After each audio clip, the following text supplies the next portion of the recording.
Charles Grandison Finney, apôtre des réveils, 1792-1875. Parmi les noms qui sont attachés au réveil que Dieu a accordé à son Église au cours des siècles, il en est un qui doit être cité en première ligne, Finney. Homme entièrement de la même nature que nous, mais livré sans restriction à Dieu pour son œuvre. Dieu s'est servi de lui pour embraser son peuple et pour amener une grande multitude à accepter Christ comme sauveur et à le sanctifier comme roi et seigneur de leur cœur. Finney nous a aussi procuré, par le moyen de sa plume, les principes de base de tout réveil religieux. C'est pourquoi il parle encore et n'a jamais cessé d'être en bénédiction à de nombreuses âmes. Le message de Finney, si viril, si logique et si loin de toute ambiguïté, se présente comme une réponse à ce besoin de réveil dont beaucoup d'enfants de Dieu sont aujourd'hui comme dévorés. Sans aucun doute possible, il fut une voix prophétique pour l'Amérique du 19e siècle. Son ministère produisit en toute logique des réveils, même dans des endroits considérés comme très durs. Au 19e siècle, il y avait près du village de New York Mills une fabrique de textiles alimentée par la force des eaux de l'Oriskany. Un matin, les ouvriers encore émus discutaient du culte impressionnant de la veille au soir, célébré dans le bâtiment de l'école publique. Alors que l'on commençait à entendre le bruit des machines, le prédicateur, un jeune homme grand et athlétique, entra dans la fabrique. La force de l'Esprit Saint était encore en lui. En le voyant, les ouvriers se sentirent convaincus de leur péché, au point de devoir faire de grands efforts pour pouvoir continuer à travailler. Alors qu'il passait près de deux jeunes filles qui travaillaient ensemble, l'une d'elles, au moment de réparer un fil, fut prise d'une conviction si forte qu'elle tomba sur le sol en pleurs.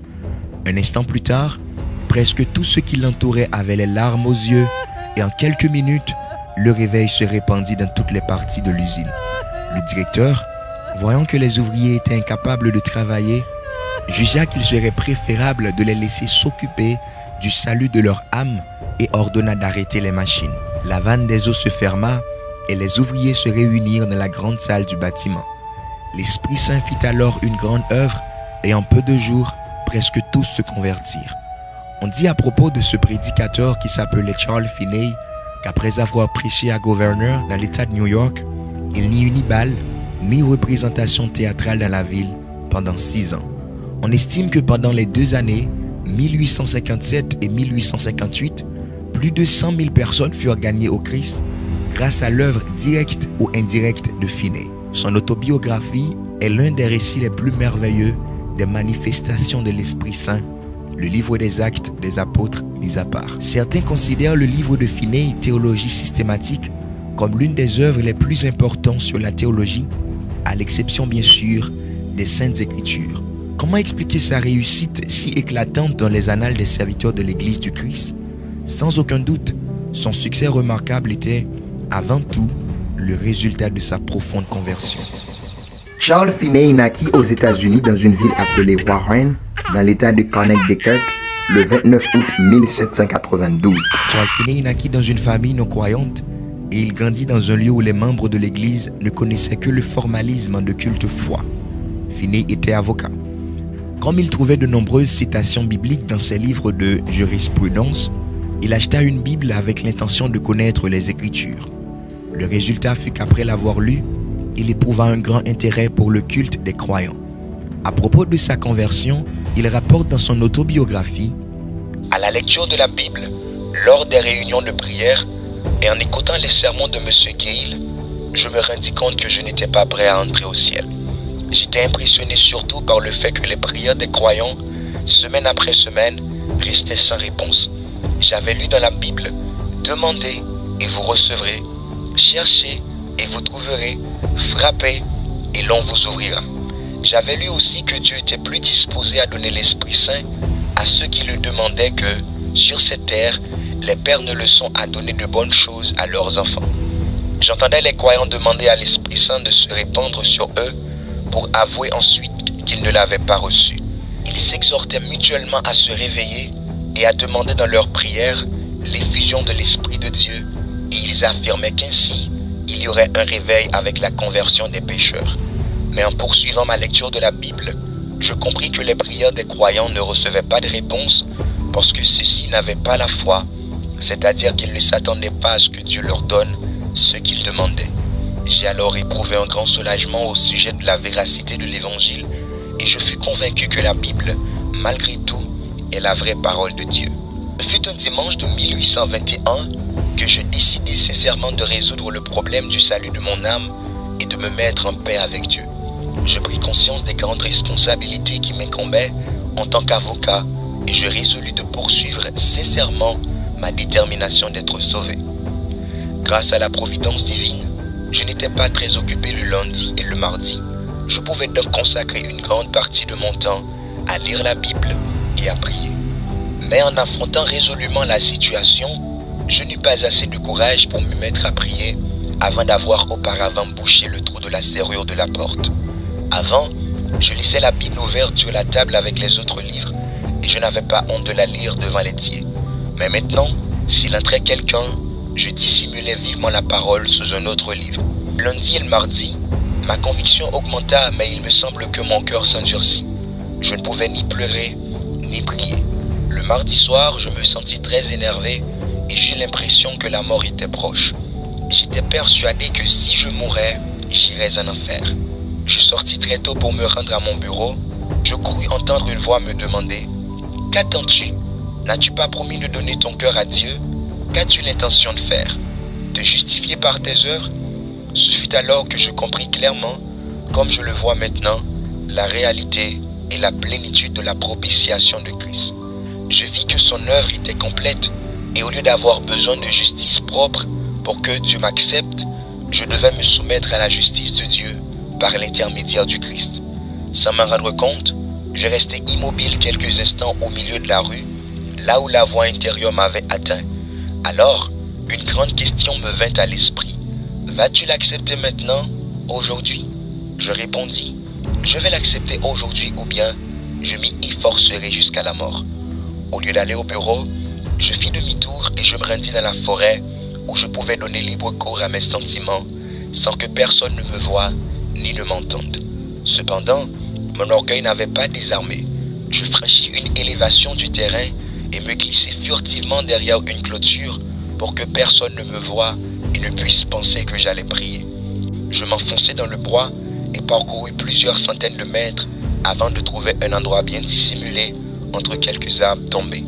En m'y glissant, je me dis, je remettrai mon cœur à Dieu ou sinon, je ne sortirai pas d'ici. Mais lorsque j'essayais de prier, mon cœur résista. J'avais pensé qu'une fois complètement seul, là où personne ne pourrait m'entendre, je pourrais prier librement. Cependant, lorsque j'essayais, je découvris que je n'avais rien à dire à Dieu. À chacune de mes tentatives, il me semblait entendre quelqu'un approcher. Je finis par me trouver au bord du désespoir. Mon cœur était mort à l'égard de Dieu et ne voulait pas prier. Je me fis alors des reproches pour m'être engagé à remettre mon cœur à Dieu avant de sortir du bois. Je commençais à croire que Dieu m'avait abandonné. Je me sentis si faible que je ne pouvais plus rester à genoux. Ce fut alors que je crus entendre à nouveau quelqu'un s'approcher et j'ouvris les yeux pour voir, juste à ce moment-là, la révélation que c'était mon orgueil qui faisait obstacle à mon salut. Je fus envahi par la conviction que c'était un grand péché d'avoir honte d'être découvert à genoux devant Dieu et je m'écriai à haute voix que je ne quitterais pas cet endroit même si tous les hommes de la terre et tous les démons de l'enfer se pressaient autour de moi. Je criai, « Crois, vil pécheur que je suis, à genoux devant le Dieu grand et saint, à qui je confesse mes péchés. J'ai honte de lui devant mon prochain, un pécheur comme moi, parce qu'il me trouve à genoux cherchant la paix auprès de mon Dieu offensé. Le péché me paraissait horrible, infini. Je me sentis réduit en poussière devant le Seigneur. À cet instant, le verset suivant m'apporta sa lumière. Vous m'invoquerez et vous partirez. Vous me prierez et je vous exaucerai. Vous me chercherez et vous me trouverez si vous me cherchez de tout votre cœur. Jérémie 29, verset 13. Je continue à prier et à recevoir des promesses et à les faire miennes, c'est combien de temps. Je priais jusqu'à ce que, sans savoir comment, je me retrouve sur le chemin. Je me souviens m'être dit, si je parviens à me convertir, je prêcherai l'évangile. Sur le chemin du retour au village, Je pris conscience d'une paix très douce et d'un calme merveilleux. Qu'est-ce? Me suis-je demandé. Aurais-je attristé l'Esprit Saint jusqu'à l'éloigner de moi? Je ne ressens plus aucune conviction. Je me souviens alors avoir dit à Dieu que j'aurais confiance en sa parole. La sérénité de mon esprit était indescriptible. J'allais déjeuner, mais je n'avais aucun appétit. Je me rendis au bureau, mais mon associé n'était pas revenu. Je me mis à jouer la musique d'un hymne à la contrebasse comme d'habitude. Cependant, lorsque je commençais à chanter les paroles sacrées, mon cœur parut se briser et je fondis en larmes. Lorsque j'entrai et fermai la porte derrière moi, j'eus l'impression de me trouver face à face avec le Seigneur Jésus. Il ne me vint pas à l'esprit, ni alors, ni pendant quelque temps après, qu'il s'agissait uniquement d'une conception de l'esprit. Au contraire, il me semblait l'avoir rencontré, comme je rencontre n'importe qui. Il ne me dit rien, mais me regarda de telle manière que je restai brisé et prosterné à ses pieds. Et cela reste toujours pour moi une expérience extraordinaire, car elle me parut être la réalité, comme si le Christ se tenait debout devant moi, tandis que, prosterné à ses pieds, je lui dévoilais mon âme. Je pleurais tout haut et confessais mes péchés de mon mieux entre mes sanglots. Il me parut que je lavais les pieds du Seigneur de mes larmes, néanmoins sans avoir la sensation de le toucher. Lorsque je me retournai pour m'asseoir, je reçus le puissant baptême dans le Saint-Esprit. Sans même que je sache qu'il pouvait m'être accordé, l'Esprit Saint descendit sur moi de telle sorte qu'il parut remplir mon corps et mon âme. Je le ressentis comme une onde électrique qui me traversa à plusieurs reprises. En fait, cela me fit l'effet d'ondes d'amour liquide. Je ne saurais les décrire autrement. Cela me parut être le souffle même de Dieu. Il n'y a pas de mots pour décrire l'amour merveilleux dont mon cœur fut rempli. Une telle joie et un tel amour me firent pleurer. Je crois qu'il serait mieux de dire que j'exprimais, par mes larmes et mes sanglots, la joie indicible de mon cœur. Ces ondes d'amour passèrent à moi les unes après les autres, jusqu'à ce que je m'écrie « Je mourrai si ces ondes continuent ainsi à me traverser. Seigneur, je ne peux pas en supporter davantage, et pourtant, je ne craignais pas la mort. Je ne sais combien de temps ce baptême dura en moi et en tout mon être, mais je sais que la nuit était déjà tombée. Lorsque le directeur de la chorale passa me voir au bureau, il me trouva en train de pleurer et de crier et me demanda « Monsieur Finet, qu'avez-vous » Je fus quelques instants sans pouvoir répondre. Il me demanda alors « Avez-vous mal quelque part ?» Je répondis avec difficulté « Non, je me sens trop heureux pour vivre. » Il sortit et revint très vite accompagné de l'un des anciens de l'église. Celui-ci était un homme à l'esprit mesuré qui ne riait presque jamais. En entrant, il me trouva quasiment dans l'état où m'avait trouvé le jeune homme qui allait le chercher. Il voulut savoir ce que je ressentais et je tentai de le lui expliquer. Mais au lieu de me répondre, il se mit à rire, d'un rire spasmodique, irrépressible, qu'il ne put retenir car il venait du fond de son cœur. À ce moment-là, entrant un jeune homme qui assistait depuis peu de temps au culte de l'église. Il contempla la scène pendant quelques instants, puis il se jeta sur le sol, l'âme en proie à une grande angoisse, et il s'écria « Priez pour moi ». L'ancien de l'église et l'autre croyant prièrent, puis Finet se mit lui aussi à prier. Peu après, tous se retirèrent et laissèrent Finet seul.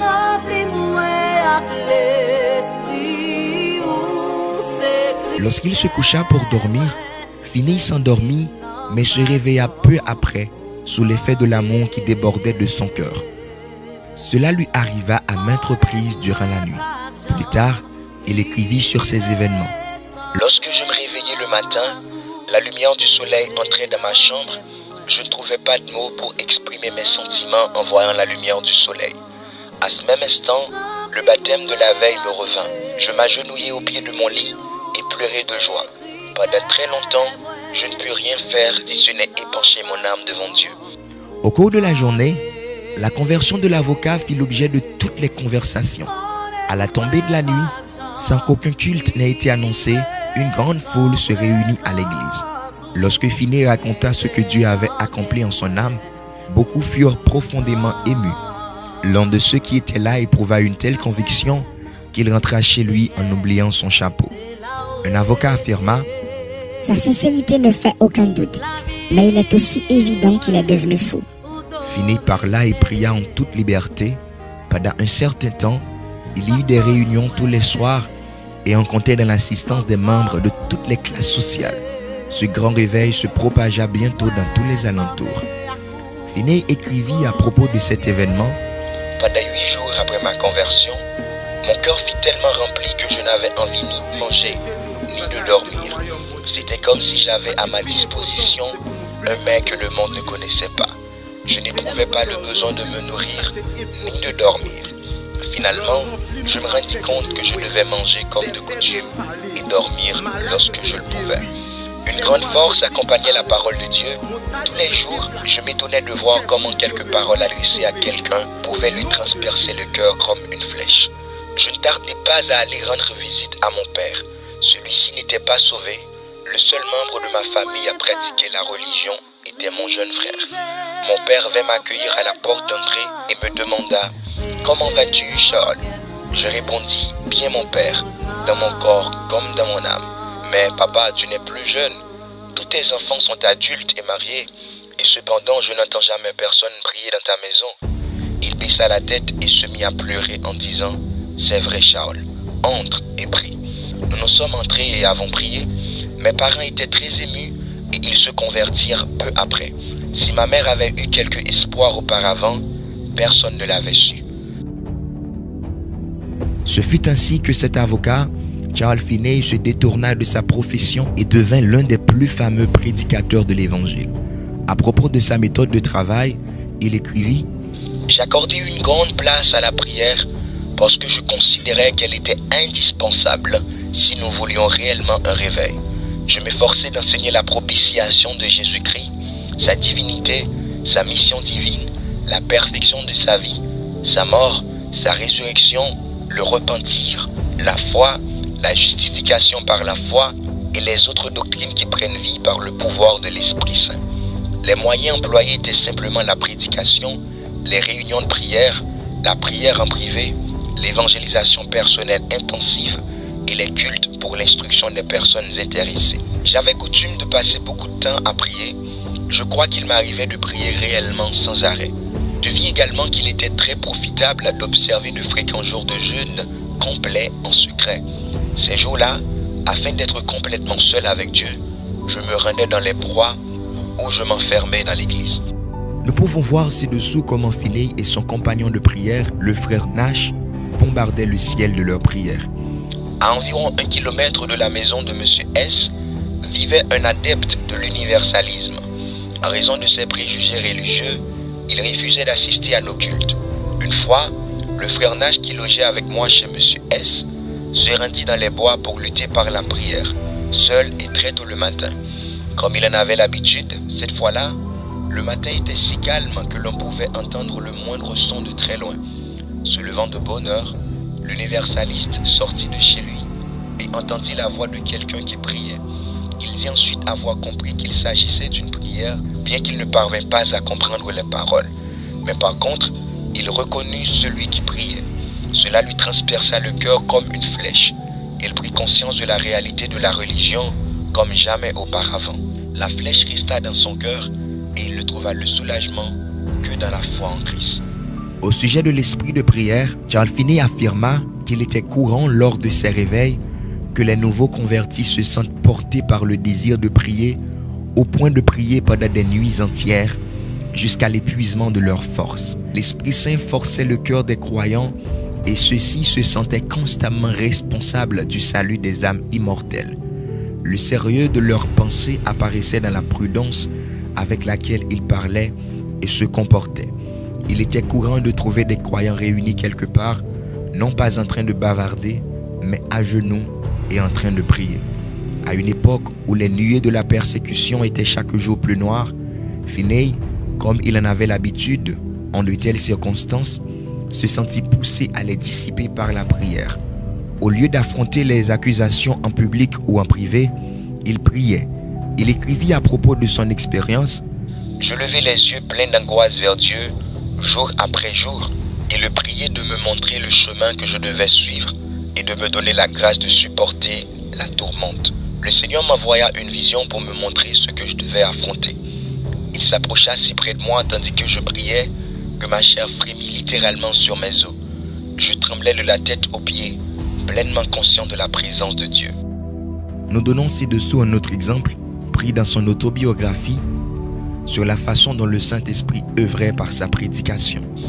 À mon arrivée à l'heure annoncée pour le début du culte, je trouvais l'école si pleine que je dus rester debout près de l'entrée. Nous avons chanté un hymne, c'est-à-dire que la foule essaya de chanter. Mais comme elle n'avait pas l'habitude des hymnes de Dieu, chacun criait comme bon lui semblait. Je ne pus me contenir, je me mis à genoux et commençai à prier. Le Seigneur ouvrit les fenêtres du ciel, répandit l'esprit de prière et je me mis à prier de toute mon âme. Je ne choisis aucun texte en particulier, mais me mettant debout, je leur dis, levez-vous, sortez de ce lieu, car Yahweh va détruire cette ville. J'ai ajouté qu'il y avait un homme qui s'appelait Abraham, un autre qui s'appelait Lot. Et je racontais ensuite comment Lot se rendit à Sodome, ville qui était excessivement corrompue. Dieu résolut de détruire la ville et Abraham intercéda en faveur de Sodome. Mais les anges n'y trouvèrent qu'un seul juste qui s'appelait Lot. Les anges lui dirent, qui as-tu encore ici? Gendre, fils et fille, et tout ce qui t'appartient dans la ville, fais-les sortir de ce lieu, car nous allons détruire ce lieu, parce que le cri contre ses habitants est grand devant l'Éternel. L'Éternel nous a envoyés pour détruire la ville. Genèse 9, versets 12-13. En entendant mon récit, il se mit en colère au point d'être prêt à me frapper.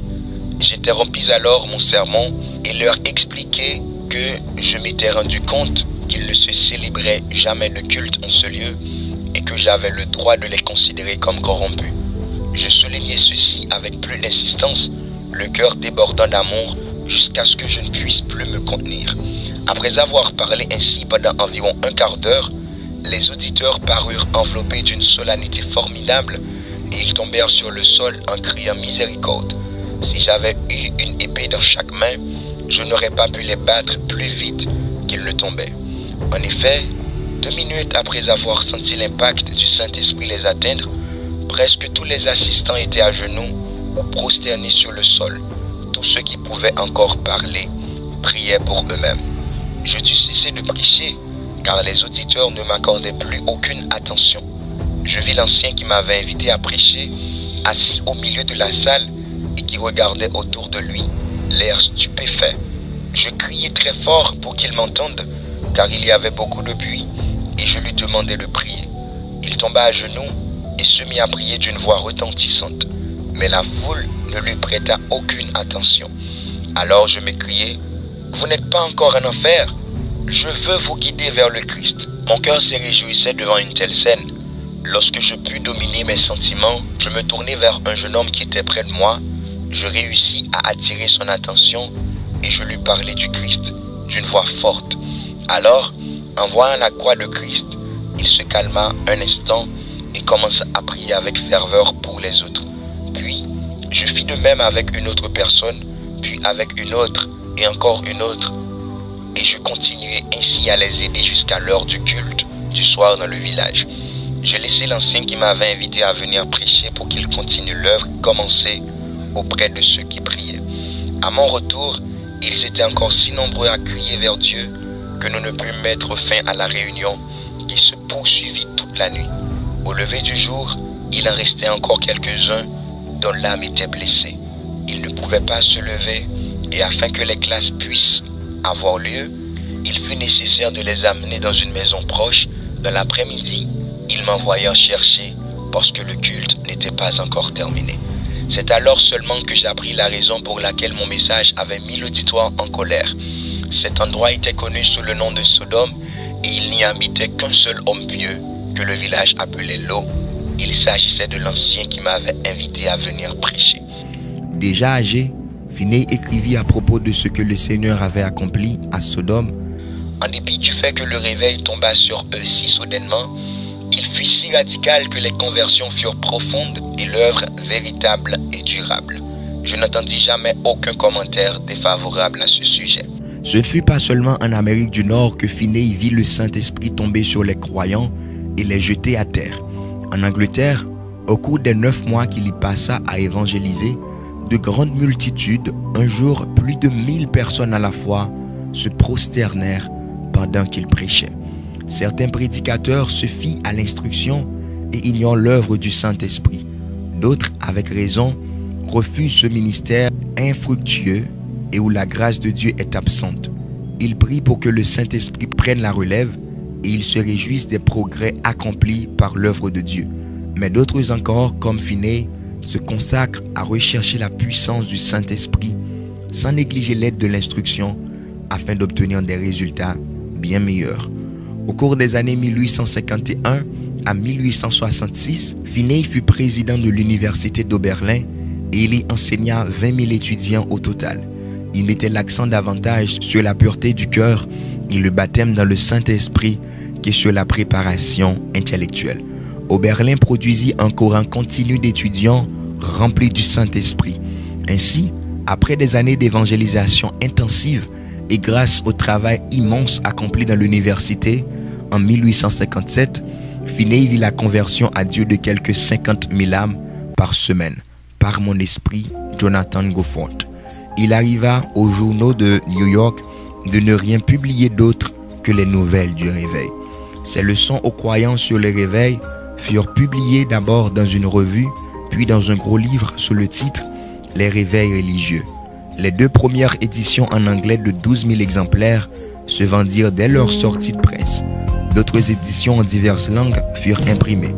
Une seule maison d'édition de Londres en publia 80 000 exemplaires.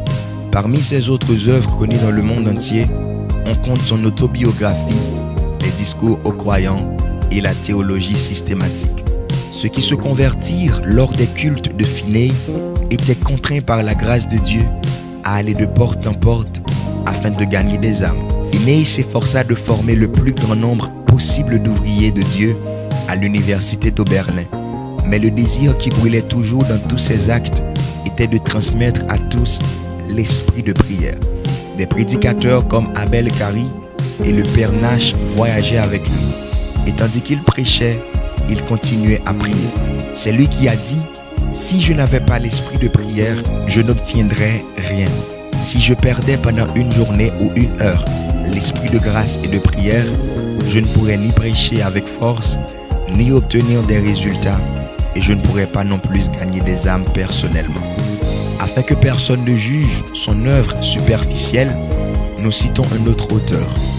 On découvrit grâce à une recherche approfondie que plus de 85% des personnes converties par la prédication de Finney restèrent fidèles à Dieu, alors que 75% de ceux qui se convertirent lors des réunions d'autres prédicateurs plus importants s'éloignèrent de la foi par la suite. Il semble que Finney avait le pouvoir de faire impression sur la conscience des hommes et de les convaincre de la nécessité de vivre dans la sainteté de telle sorte que les résultats soient durables. Finney continua à inspirer les étudiants de l'université d'Oberlin jusqu'à sa mort à 82 ans. Jusqu'à la fin, il garda l'esprit aussi clair que dans sa jeunesse et sa vie ne parut jamais si riche des fruits de l'esprit et si pleine de sa sainteté que dans ces dernières années. Le dimanche 16 août 1875, il prêcha son dernier sermon, mais il n'assista pas au culte du soir. Cependant, en entendant les croyants chanter « Jésus, ami de mon âme, laisse-moi me réfugier en ton sein », il se dirigea vers l'entrée de la maison et chanta avec ceux qu'il aimait tant. Ce fut la dernière fois qu'il chanta en ce monde. À minuit, il se réveilla en proie à des douleurs lancinantes dans le cœur. Au cours de sa vie et à maintes reprises, il avait souffert de telles douleurs. Il a semé les graines du réveil et les a arrosées de ses larmes. Chaque fois qu'il reçut le feu de la main de Dieu, ce fut dans la souffrance.